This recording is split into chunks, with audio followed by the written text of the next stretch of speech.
If you're taking the LSAT in November, it is not too late to apply to law school this cycle. Today, I'll share with you how you can leverage the law school application timeline and the recent LSAT changes to get a top LSAT score if you're taking the LSAT in November and beyond. For those who don't know me, my name is Steve Schwartz. I've been teaching the LSAT since 2005, and I personally increased my LSAT score from a 152 to a 175. Now, back when I applied to law school, November might have been considered a little bit late. That is no longer the case, in part because the LSAT timeline has shifted, and the LSAT timeline changes have in turn shifted the entire nature of the law school admissions timeline. The LSAT used to be offered only 4 times per year: February, June, September or October, and December. However, when LSAC changed the LSAT format from being on paper to being on a tablet temporarily prior to the pandemic, they also doubled the number of LSAT administrations to be 8 times per year rather than the previous 4. This in turn had a consequence, leading more students to retake the LSAT because there were more opportunities to retake the LSAT, and applicants became increasingly aware of the fact that law schools no longer average multiple LSAT scores, but rather they only take the highest score. So what this meant is that if you were initially aiming to take the LSAT in September or October, you might think to yourself, I don't have to wait until December to retake it. I could take it again in, say, November and still apply to law school this calendar year. Now, the great news for anyone taking the November LSAT is that scores come back the day before Thanksgiving. This means that if you get your application essays done during the couple weeks between the LSAT test date and the LSAT score release, you can submit your applications the very same day and enjoy a long weekend, Thanksgiving weekend, with your applications already in. You can enjoy your winter break if you're still in college. You can enjoy the holidays. And if you are applying to law school this calendar year to start law school next year, you are perfectly early in the cycle.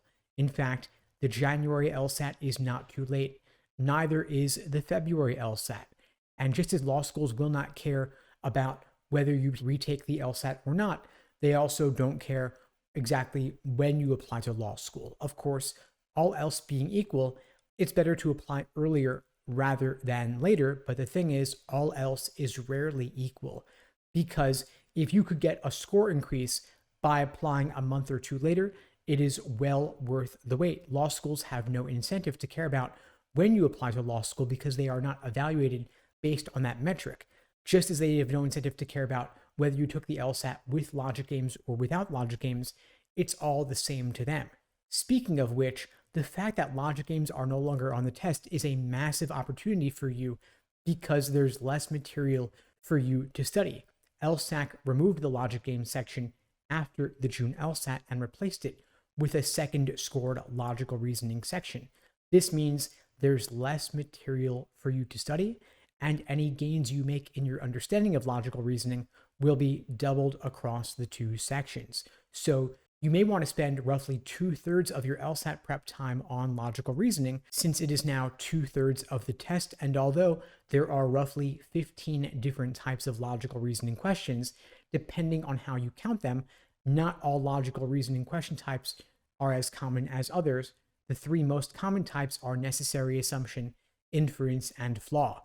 And if you study those types, you master those types, you drill those types, you will have picked up a lot of the low-hanging fruit.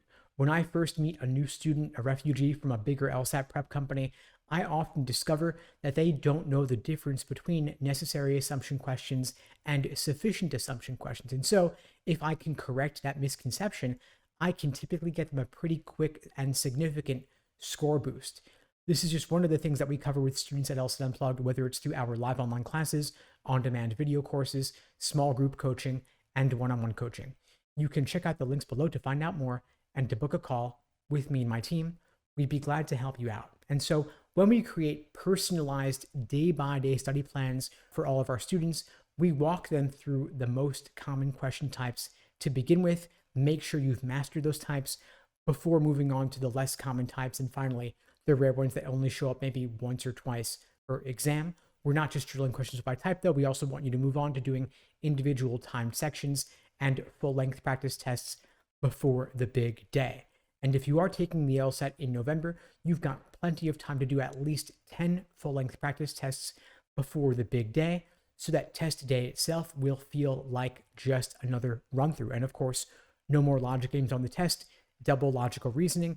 You may potentially have 3 logical reasoning sections on your exam because your unscored experimental section could be a logical reasoning section. In fact, it's more likely than not to, since logical reasoning is now 2/3 of the test. LSAC has to test out double the number of logical reasoning questions as they do reading comp. So make sure you consider this as part of your LSAT prep plan. And again, if you need any help, feel free to reach out. In the meantime, I'll wish you all the best and take care.